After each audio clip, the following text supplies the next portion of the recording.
Alam mo yung pakiramdam na parang mula pa lang sa unang hininga mo, isinumpa ka na ng mundo. Gabi-gabi, may umiiyak na sanggol sa liblib na bahagi ng Sitio Malapad. Pero hindi sa bahay ng tao. Hindi rin sa ospital. Sa ilalim ng malamig at kupas na bubong ng isang lumang bahay, bahay na ilang dekada nang tinatakbuhan ng mga taga-baryo kapag sumasapit ang dilim. Sabi nila walang dapat manirahan doon. Sabi ng matatanda, may nilalang na matagal nang nananahan sa loob niyon. Pero isang umaga, natagpuan nila ang isang sanggol sa mismong pintuan ng bahay na yon, buhay, umiiyak, pero walang iniwang bakas kung sino ang nag-iwan. Si Elias ang pangalan niya. At ako ang kaibigan niyang tanging nakakakilala ng buong kwento niya. Isang kwento na matagal naming itinago. Isang kwento ng pag-iwan, pagmamahal, at isang uri ng dilim na hindi kayang salubungin ng kahit sinong tao nang walang kapalit. Lumaki si Elias sa piling ng isang matandang babae na hindi niya tunay na ina. Si Aling Manda, isang tagalinis ng damo, tagaluto ng matatanda, tahimik at hindi masyadong pinapansin ng mga tao. Sa umpisa, akala ng lahat, awalang ang dahilan kung bakit inuwi niya ang sanggol.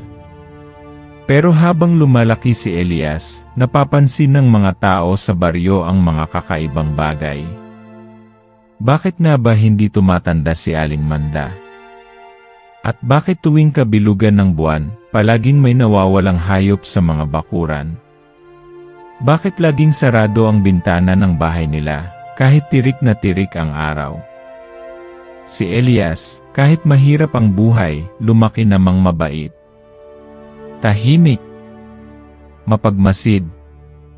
Pero may mga gabi raw na kung saan kahit tulog siya, ay bigla na lang siyang maglalakad palabas ng bahay, patungo sa kakahuyan.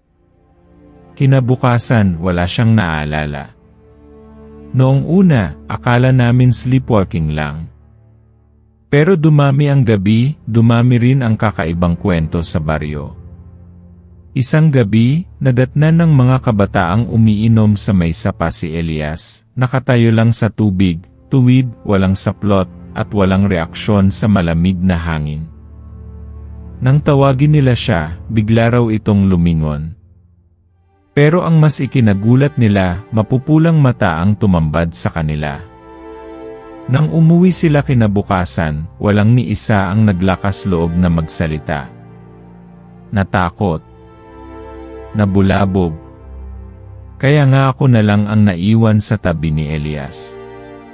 Ako lang ang hindi tumakbo. Bata pa lang kami, magkaibigan na kami. Kalaro ko siya sa ilalim ng puno ng bayabas.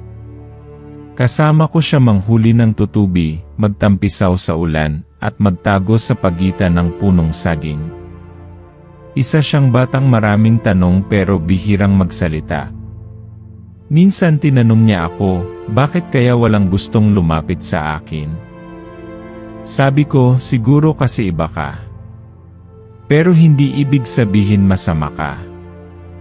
Pero habang tumatagal, ramdam ko, hindi lang basta iba si Elias. Sa mga simpleng dalaw niya, may kakaibang presensya. Sa bawat tingin niya sa dilim, para bang may nakikita siya na hindi ko makita. Sa bawat gabi na may nawawalang manok o aso, alam kong may connection siya, pero hindi ko alam kung paano ko siya matutulungan. At mas hindi ko alam kung ano ba talaga siya. Hanggang sa isang araw, may dumating na estranghero sa baryo, isang matandang lalaki na mukhang galing sa malayo. Marumi ang kasuotan, dala ang isang lumang itak at isang kahon na punong-puno ng lumang papel. Huminto siya sa gitna ng palengke at tinanong, may batang lalaki bang lumaki sa bahay ni Mandarito? Mga 16 o 17 na ang edad. Walang sumagot. Pero naramdaman ko kaagad ang lamig sa hangin. Para bang may dalang sumpa ang tanong niya.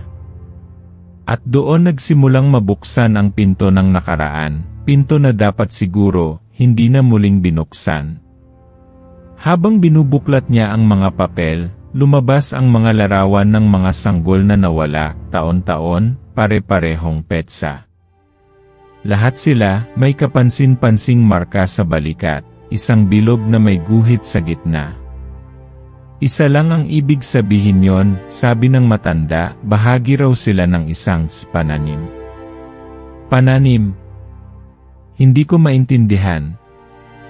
Pero nang umuwi ako kay Elias ng araw na yon, nakita ko siya sa may likod bahay. Nakatayo, pawis na pawis, nanginginig.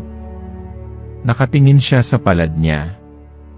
At sa gitna ng palad niya, may umuusbong na marka, eksaktong tulad ng nasa larawan ng matanda. Hindi ko na alam kung anong nangyayari sa akin, bulong niya. Pero tuwing lumalapit ang kaarawan ko, parang may tumatawag sa akin. Mula sa ilalim ng lupa. Hindi ko alam ang isasagot ko. Lahat ng pinaniniwalaan kong totoo, lahat ng pagkakaibigang akala ko ay sapat para sa amin, biglang natabunan ng takot. At sa sumunod na gabi, habang tulog ang buong baryo, nakita kong muli siyang lumabas. Pero hindi siya nag-iisa. May sumusunod sa kanya mula sa anino. Isang nilalang na mahaba ang leeg, makapal ang buhok, at may mga matang tila sunog sa itim. Hindi ko man lubos may paliwanag pero alam ko na kung saan siya patungo. At alam ko rin ito na ang simula ng katotohanang matagal na niyang tinatakasan. Kaya kung iniisip mong ito ay simpleng kwento lang ng batang iniwan, maghanda ka. Dahil ang batang yon, hindi siya iniwan ng magulang niya. Iniwan siya ng mundo sa pintuan ng nilalang na gutom sa kaluluwa ng tao. At ngayon, ang gutom na yon nagising na. Sa mga sumunod na araw matapos kong makita si Elias na lumalakad sa dilim na tila may sinusundan, hindi na ako mapakali. Para bang may kung anong puwersang nagsasabing huwag ko na siyang lapitan, pero mas malakas ang tinig sa puso kong nagsasabing huwag ko rin siyang pabayaan. Tahimik si Elias kinabukasan. Hindi siya pumapasok sa eskwela. Wala sa palayan. Wala rin sa ilalim ng puno ng bayabas na dati naming tambayan.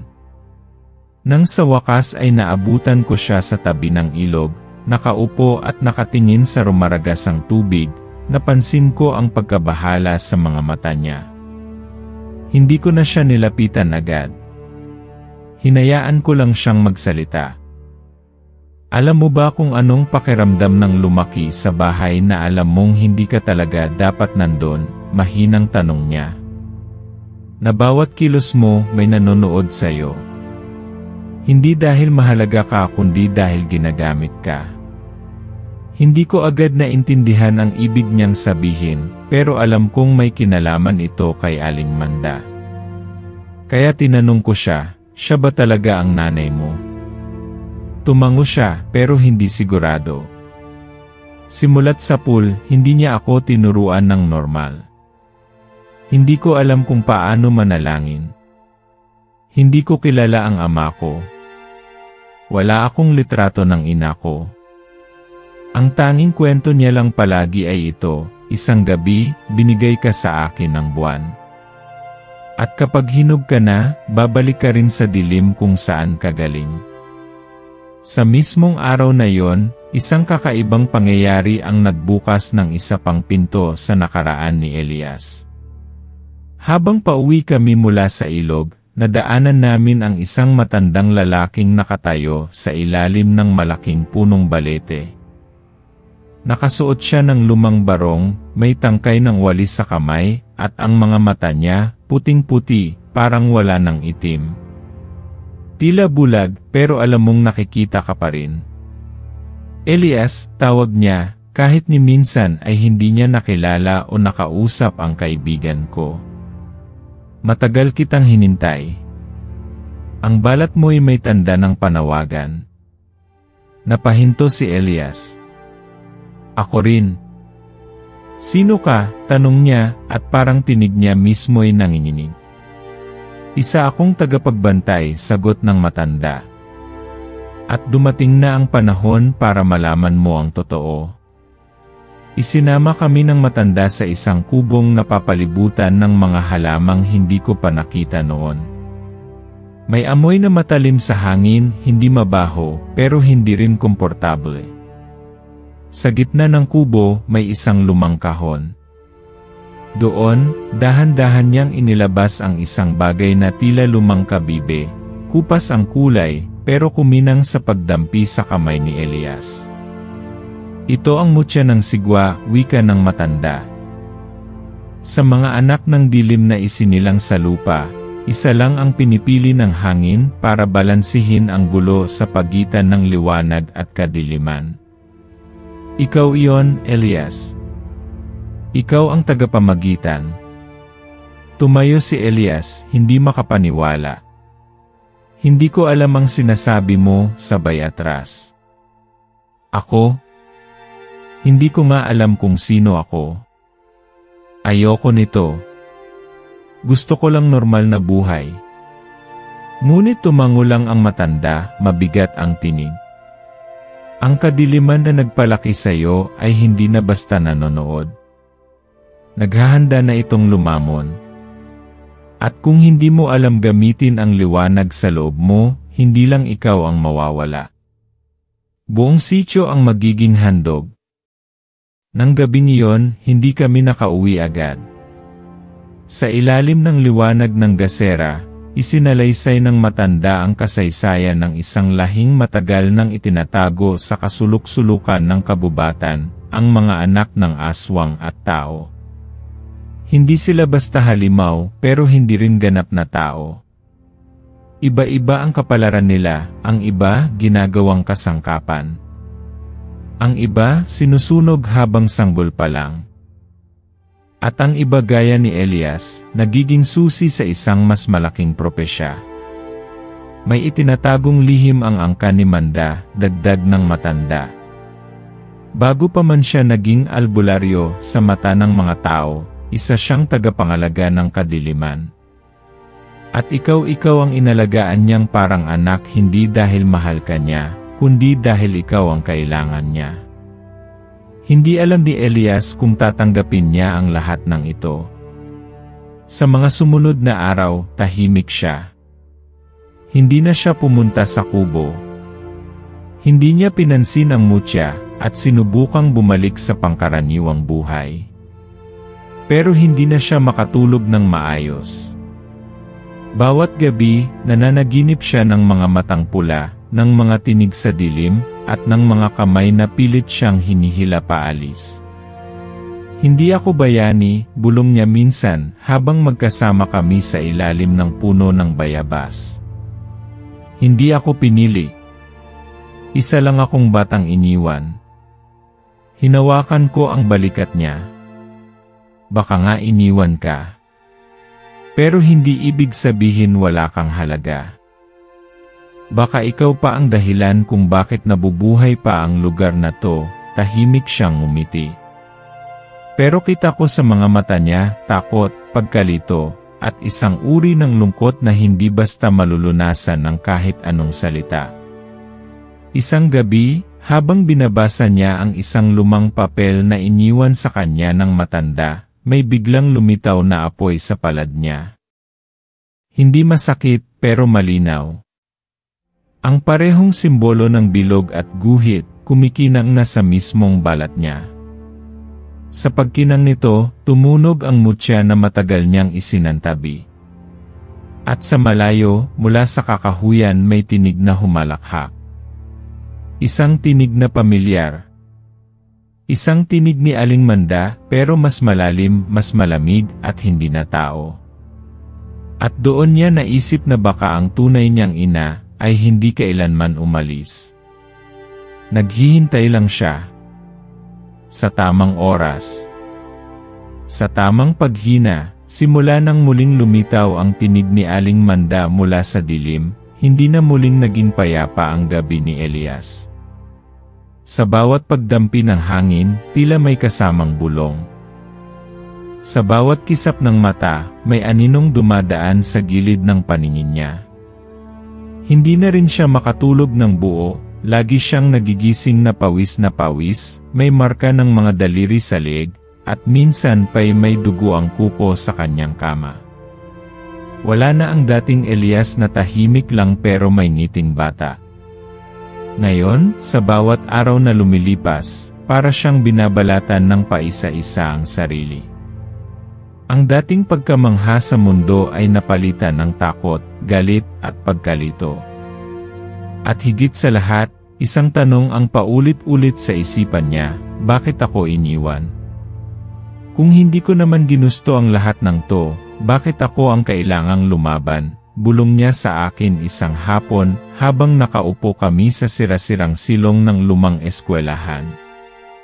Wala akong ina, wala akong ama. Yung nagpalaki sakin isa palang halimaw. Wala akong totoong pamilya. Ni hindi ko nga alam kung tao ba talaga ako. Hindi ko alam kung ano ang isasabot ko. Alam kong tama siya. Lahat ng bigat ng mundo, binagsak sa balikat niya nang hindi man lang siya tinanong kung kaya ba niya. Pero alam ko rin na kung hindi niya harapin ang lahat ng to, mas marami pang masasaktan. Mas marami pang mawawala. Lumipas ang gabi at tila mas lalong bumigat ang paligid. Habang papalapit ang kabilugan ng buwan, unti-unting nagbabago ang simoy ng hangin sa buong Sitio Malapad. Hindi na ito yung amoy ng palayan o kahoy na basa, kundi parang malansang dugo na may halong sunog na buhok. Sa simula, akala ng mga tao may nasusunog lang na basura sa gubat. Pero nang sunod-sunod na ang nawawala, isang bakang hiniwa sa gitna, isang matandang hindi na nakabalik mula sa gubat, at mga sanggol na bigla na lang nilalagnat at niluluhaan, habang natutulog, doon na nagsimulang mangamba ang buong baryo. May mga usap-usapan na bumalik na raw ang matandang aswang. May ilan pang nagsasabi, may tinawag na nilalang mula sa ilalim ng lupa. Pero ang pinakakinakatakutan nilang tanong, bakit ngayon? Minsang gabi, habang mag-isa si Elias sa kanyang maliit na silid, narinig niya ang isang pagaspas sa bubong. Akala niya pusa lang o bayawak. Pero nang lumabas siya upang silipin, nakita niyang may marka ng 5 daliri sa lupa, malalim, mabigat, at basang-basa ng itim na likido. At mula sa puno ng mangga sa likod ng bahay, may nakasabit na bangkay ng uwak, nakatali sa buhok nitong tinanggal sa anit. Tumakbo siya pabalik sa loob, hawak ang mutyang minsan na niyang tinanggihan. Kung talagang may kapangyarihan ka, turuan mo akong gamitin ka, anya. Ayoko na. Sawa na akong magtago. Pero walang tugon. Tahimik ang gabi. Hanggang sa maramdaman niyang may malamig na kamay na dumampi sa balikat niya. Akala niya ako. Pero paglingon niya, wala namang tao. Ang mutya biglang uminit. Sunod-sunod ang pangyayari. Kinabukasan, bumalik ang matandang tagapagbantay sa kubo. Nanginginig siya, duguan ang isa niyang paa. Nagsimula na sila, anya. Hindi ka na pwedeng umatras, Elias. Pumasok ka na sa agos ng kapalaran mo. Bawat pag-iwas mo, mas lalong lumalakas ang kadiliman. At doon niya ipinaliwanag ang natitira pang lihim, hindi lang basta aswang si Aling Manda. Isa siyang lalayag, nilalang na gumagamit ng mga kaluluwang bata, para mapanatili ang ganda, lakas, at kapangyarihan niya. Sa bawat sanggol na inaampon niya, may ritual siyang isinasagawa tuwing ika-17 taon ng bata. At si Elias ang pinakahuling alay niya. Pero may hindi inaasahan si Aling Manda, nabuhay si Elias nang higit pa sa inaasahan. Nabuo sa loob niya ang isang espiritong hindi kayang pasukuin. Kapag hindi mo hinarat si Manda, ikaw ang magiging susi niya sa pagbukas ng lagusan, yung daanan ng lahat ng nilalang mula sa ilalim. At kapag nabuksan yon, wala nang makakapigil sa mga tulad niya.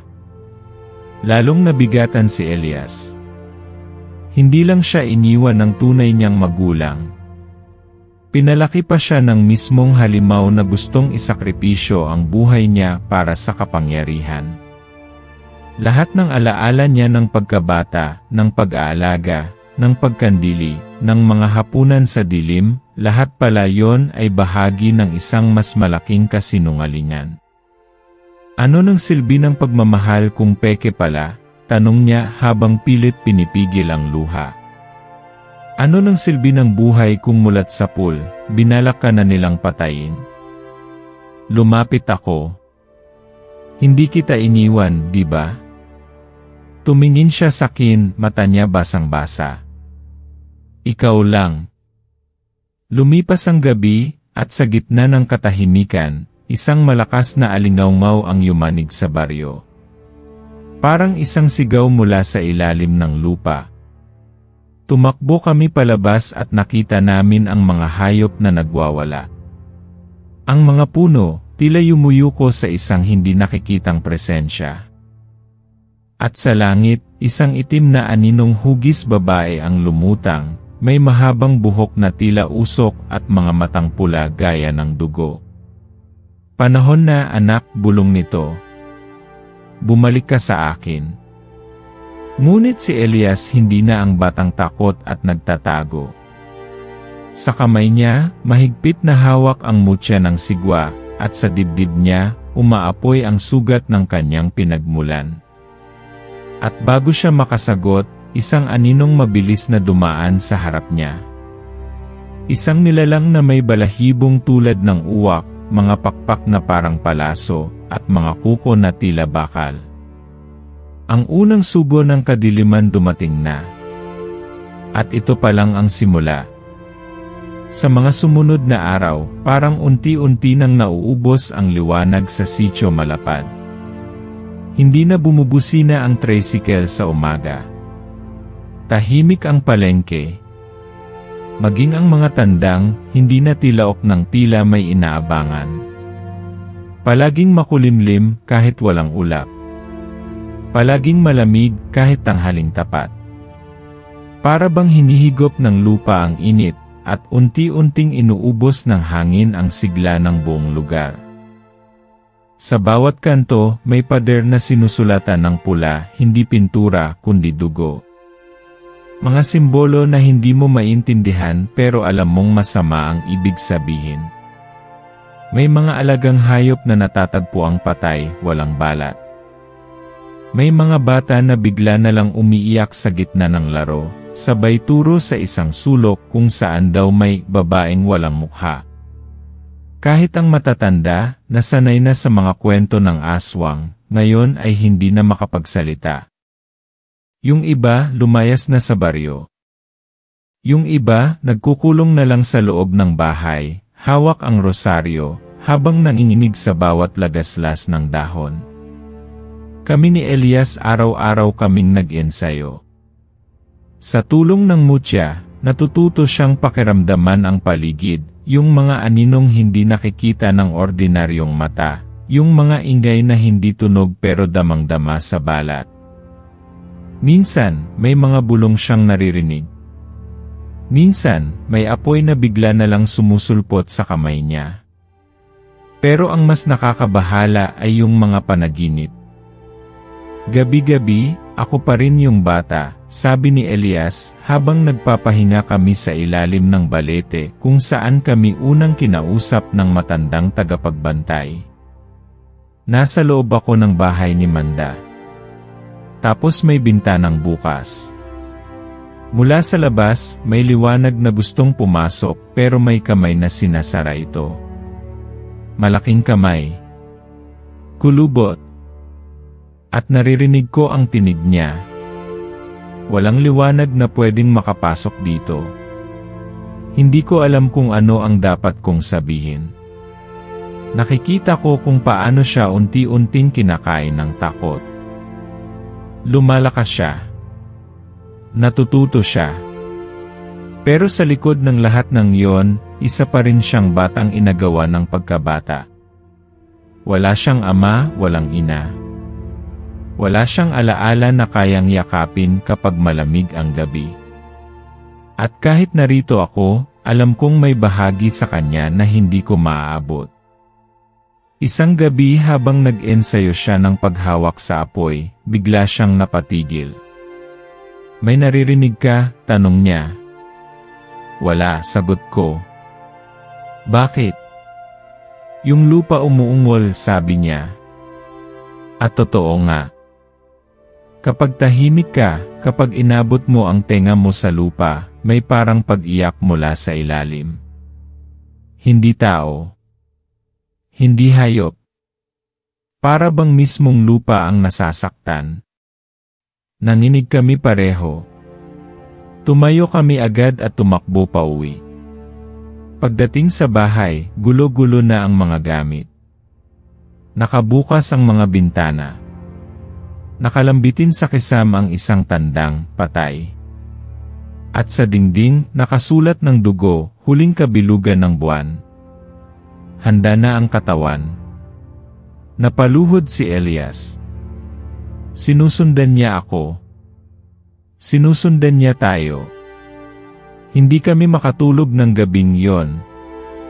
Pinagpatong-patong namin ang upuan sa pintuan. Nagsindi kami ng kandila. At sa gitna ng dilim, pinilit naming maging matatag. Pero kahit anong lakas ng loob, hindi mo maikakaila ang kilabot na unti-unting gumagapang sa laman. Kinaumagahan, bumalik kami sa kubo ng matandang tagapagbantay. Mahina na siya. May sugat siya sa dibdib, tila sinaksak ng sariling anino. Manda, anya habang umuubo ng dugo, malapit na siyang maging ganap. Isang huling katawan na lang at mabubuksan na ang lagusan ng anino.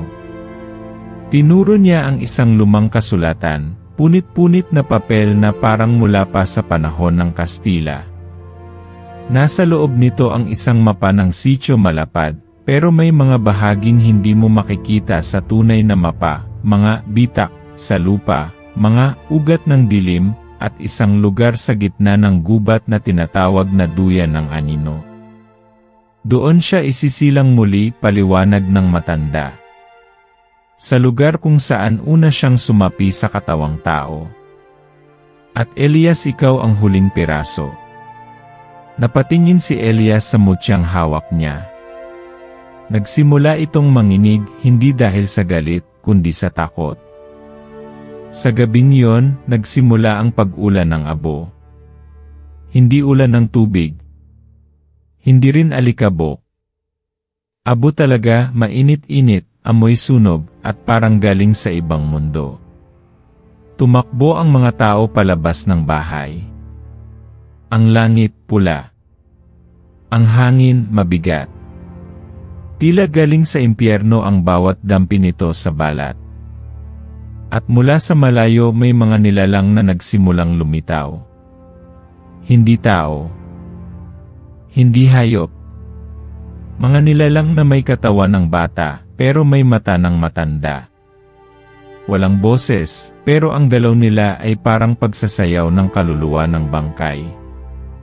Umaaligid sila sa mga bahay. Tumatayo lang. Parang mga palatandaan ng isang napipintong sakuna. Ang buong sitio, tila naghihintay na lang ng huling kampana. Kami ni Elias, magkasama sa gitna ng palayan. Sa ibabaw ng maliit na burol kung saan tanaw ang buong baryo. Walang salita. Tahimik lang kami. Pero sa mga mata ni Elias, nakita ko ang apoy. Hindi ng galit, kundi ng desisyon. Hindi ko alam kung matatapos ko to, sabi niya. Pero hindi ko hahayaang sila ang magwagi. Tumango ako. Kahit anong mangyari, hindi ka mag-isa. At habang sinasabi ko yon, isang malakas na sigaw ang umalingaw-ngaw mula sa gubat. Isang sigaw na parang hila ng libo-libong kaluluwa, sinabayan ng pagngiti ng buwan sa gitna ng itim na langit. Ang huling yugto ng dilim nagsimula na. Nang sumapit ang ikatlong gabi ng pag-ulan ng abo, halos wala nang natitirang sigla sa baryo. Ang mga bahay sarado na lahat. Ang mga ilaw, pailaw patay. Sa gitna ng dilim, parang ang buong sitio Malapad ay naging hukay, tahimik, malamig, at punang nakatabong sigaw. Kami ni Elias palaging nasa gubat. Doon kami nagtutulog, sa ilalim ng balete, sa tabi ng kubo ng tagapagbantay na ngayoy hindi na gumagalaw. Wala na siya. Umagay na datnan na lang naming natuyo ang katawan niya, parang hinigop ang laman, at naiwan lang ang balat na parang papel. Walang dugo, walang bakas ng laban. Umalis ang kanyang espiritu ng tahimik, pero alam naming hindi siya pinatawad ng dilim. Simula noon, lalong nanahimik si Elias. Lumalaban pa rin siya, pero parang may ibang bigat sa puso niya. Isang gabi, habang pinipilit niyang pag-aralan ang mutya, napansin ko ang isang pilat sa kanyang batok, bilog na may guhit sa gitna, tulad ng markang pinakita ng tagapagbantay noon. Akala ko dati, isa lang yon sa mga birthmark niya. Pero ngayon, habang mas lalong lumalalim ang gabi at tumitindi ang mga pangitain niya, napagtanto ko baka hindi lang siya susi. Baka siya mismo ang lagusan. May gusto akong aminin, mahina niyang sabi habang nakaupo kami sa basang damuhan. Noong bata pa tayo may pagkakataong sinubukan kong pumasok sa kwarto ni Aling Manda habang tulog siya. Nakita ko roon ang isang malaking salamin, hindi ordinaryong salamin, kundi parang itim ang loob. At sa loob noon nakita ko ang sarili ko. Tumingin siya sa akin, takot ang bumalot sa boses niya. Pero hindi ako yon. Yung mata niya pula. Yung ngiti niya sira-sira. At ang boses niya sinabi niyang ako raw ang magiging pinto. Ako ang hudyat. Ako ang wakas. Nanlamig ang katawan ko. Ilang saglit akong hindi nakagalaw. Kaya pala simulat sa pool, parang may hinahabol si Elias, kahit hindi niya alam kung ano. Kaya pala parang may kabig sa puso niya, takot na hindi niya maipaliwanag. Dahil noon pa man, may bahagi na sa kanya na hindi kanya. At hindi pa doon natapos ang kabiglaanan ng gabi. Habang nag-uusap kami, biglang lumitaw sa likod ng mga puno ang isang aninong kilalang kilala ko, si Rico. Kaibigan din namin mula pagkabata. Matagal na niyang iniwan ang sitio. Tumira sa Maynila. Walang balita. Akala naming tuluyan ng lumayo sa amin. Kaya't nang makita namin siyang lumalabas mula sa dilim, suot ang itim na pangalis at may mga anting-anting sa leg, agad kong natanong, Rico. Ikaw ba talaga yan? Ngunit si Elias, hindi ngumiti. Hindi siya tumayo. Tila may alam siyang hindi ko pa alam. Anong ginagawa mo rito? Tanong niya, malamig ang tinig. Ngumiti si Rico, pero hindi masaya ang ating yon. Hindi ko kayo sinundan. Sinadya ko talaga kayong hanapin. At may kailangan akong ipakita. Mula sa kanyang bag, inilabas niya ang isang lumang aklat. Balat ng hayop ang takip, at sa gitna nito, ang parehong simbolo na nasa batok ni Elias. Binuklat niya ang pahina. Ipinakita sa amin ang isang lumang larawan, hindi guhit, kundi tunay na retrato. Lalaki't babae, nakasuot ng lumang kasuotan, hawak ang isang sanggol. Alam mo bang ikaw ang anak nila, Elias? Bulong niya. Sila si Amador at Lira. Dalawang makapangyarihang nilalang, ang isa, tagapangalaga ng liwanag. Ang isa kapatid ni Manda. Tumigil ang mundo ni Elias. Hindi siya makapagsalita. Nanginginig ang kamay niya habang tinititigan ang larawan. Bakit mo alam to? Tanong ko kay Rico. Saan mo yan nakuha? Hindi lang basta ganun-ganun ang pagkawala ko noon, sagot niya. Noong una, gusto ko lang makatakas sa kahirapan. Pero isang gabi, bago ako umalis, narinig ko ang pag-uusap ni na Elias at ni Manda. Sinasabi niya sa batang Elias kung paanong sa tamang panahon, ilalabas siya ng mundo para ibalik sa ilalim. Nagtago ako. Natakot ako. Kaya lumayo ako. Hindi ko alam kung galit ako o takot. Pero ang totoo, isang tanong ang biglang pumuno sa utak ko, kung alam ni Rico ang lahat ng to, bakit ngayon lang siya bumalik? At ngayon, tanong ni Elias. Ano nang gusto mong mangyari? Lumapit si Rico. Gusto kong tapusin to, hindi para sa tin. Para sa sitio. Para sa lahat ng nawalan. At higit sa lahat para sa iyo, Elias. Kailangan mong malaman kung sino ka talaga. Dahil ang totoo, hindi lang basta ikaw ang pinto. Ikaw rin ang tanikala. Napakunot no si Elias. Anong ibig mong sabihin? Kung ikaw ang lagusan, ikaw rin ang kayang magsara nito. Sa dugo mo nagmumula ang kapangyarihan, at sa puso mo rin ito matatapos. Pero bago pa man namin maitanong ang lahat, lumindol. Ang lupa, bumuka.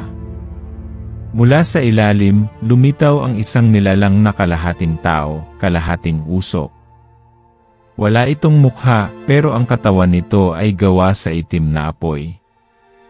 Sa paligid nito, nagsipagsulputan ang mga nilalang na matagal nang hindi nakikita. Mga anino na may sungay, mga batang kalansay na gumagapang sa lupa, at isang matandang babaeng unti-unting lumalakad mula sa kawalan. Si Aling Manda.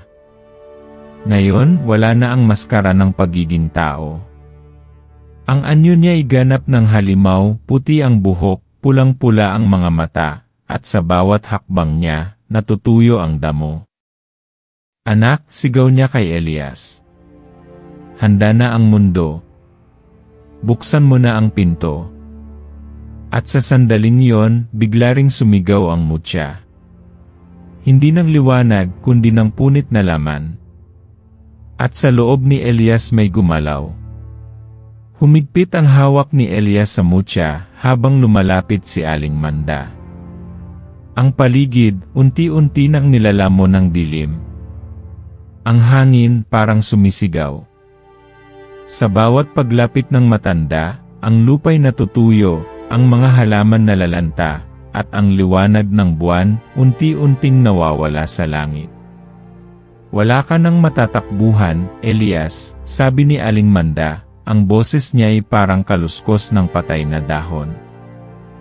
Ikaw ang hudyat ng pagbabalik. Ikaw ang magbubukas sa daan pabalik sa lupa ng mga nilimot. Halika na, anak. Tapos na ang lahat ng pagtanggi. Ngunit hindi na ang dating Elias ang kaharap niya ngayon. Ang batang minsang naghanap ng pagkakakilanlan, na binalot ng takot at pagkabigo, ngayon, nakatayo sa harap niya, hawak ang mutya na ngayon ay nagniningas ng bughaw, at ang mga mata niya may halong lungkot, galit, at tapang. Hinding-hindi kita tatawaging ina, mariin niyang sabi. Hindi mo ako minahal. Ginamit mo lang ako. Inalagaan mo ako hindi dahil gusto mo akong buhayin tao, kundi dahil gusto mong gawin akong daanan para sa mga patay. Napangisi si Aling Manda. At anong magagawa mo? Hindi mo kayang pigilan ang pagbubukas. Lahat ng sangkap ay narito na dugo, puot, kasinungalingan at takot. Ikaw ang pinakamatamis sa lahat, Elias. Ang halimaw na may pusong tao. Ang tao na may dugong nilalang. Sa likod ni Elias, sina Rico at ako'y nakabantay. Hawak ko ang isang sanga ng balete na sinabuyan ng langis na iniwan ng tagapagbantay noon.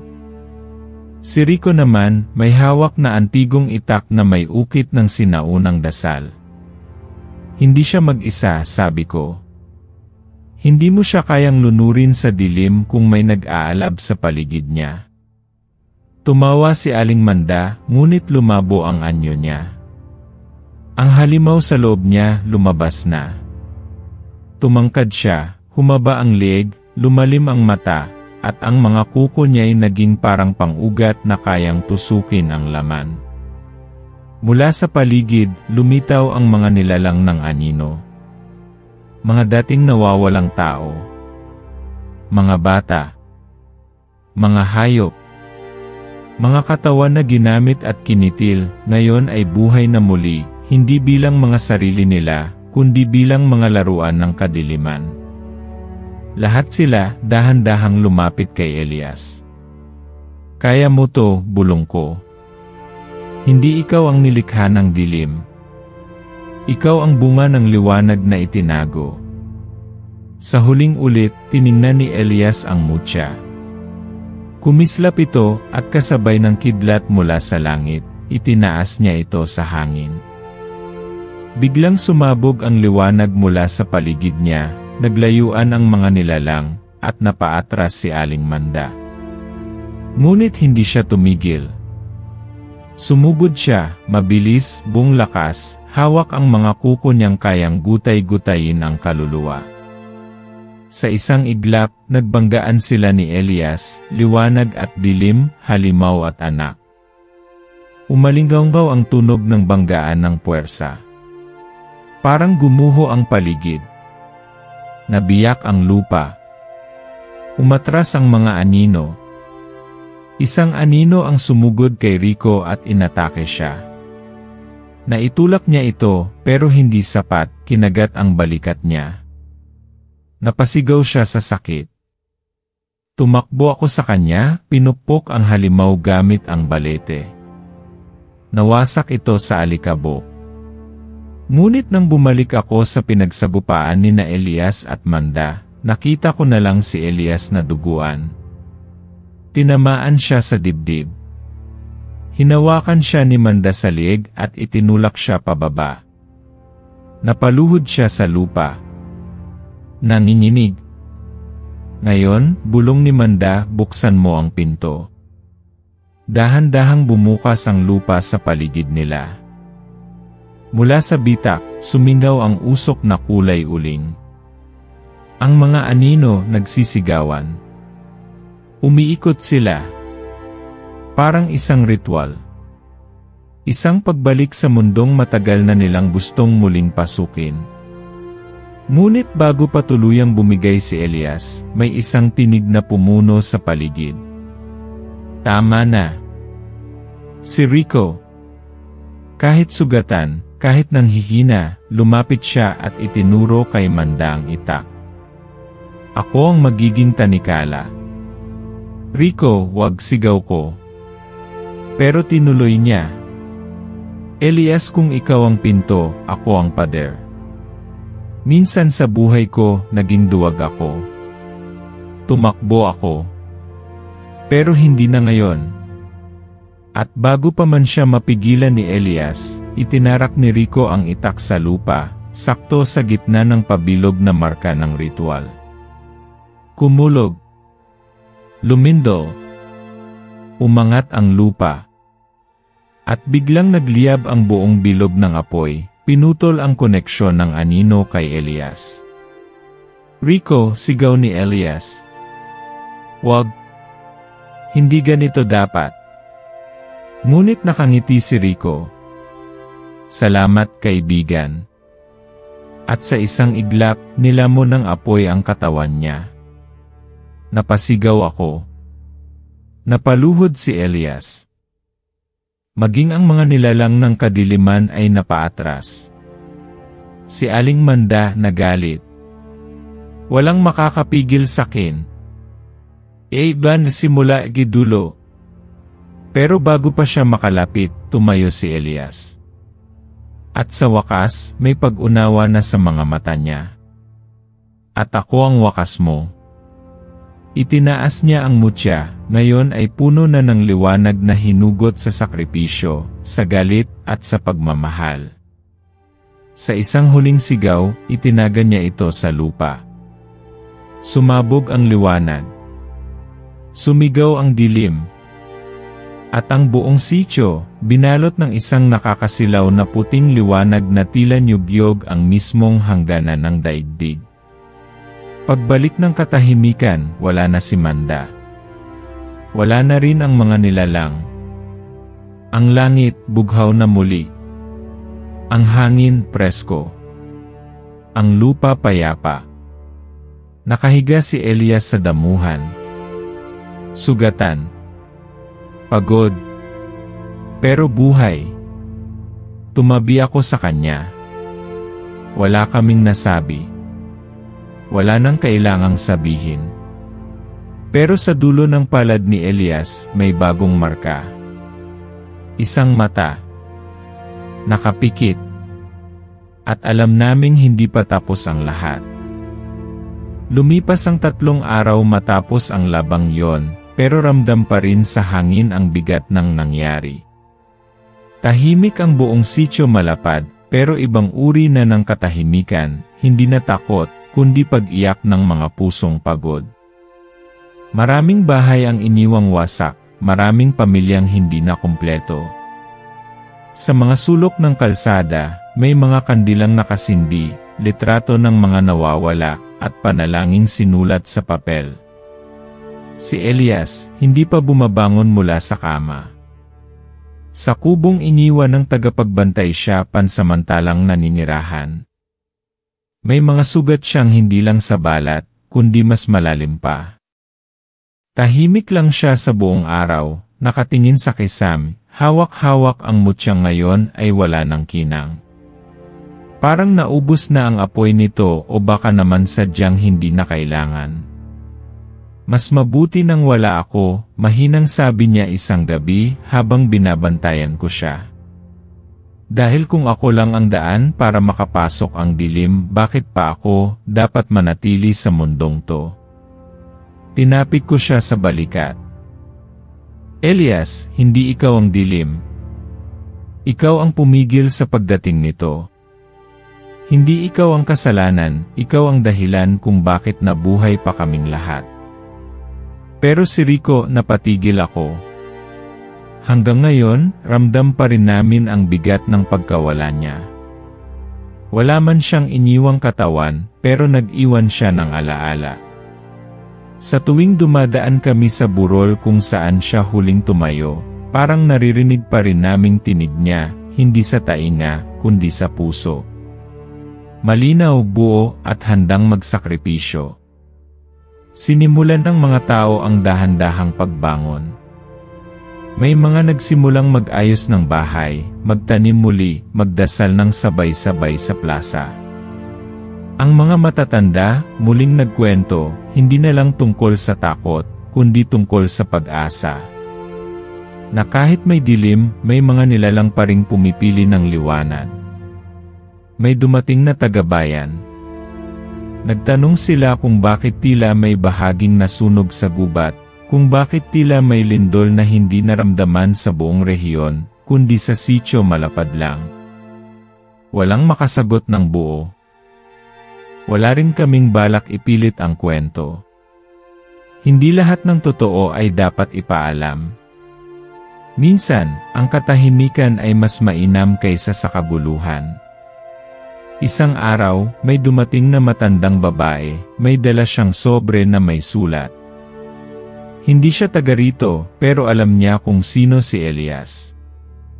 Ibinigay niya ang sulat, at saka na lang umalis nang hindi nagsabi ng pangalan. Sa loob ng sobre may litrato. Sina Amador at Lira ang mga tunay na magulang ni Elias.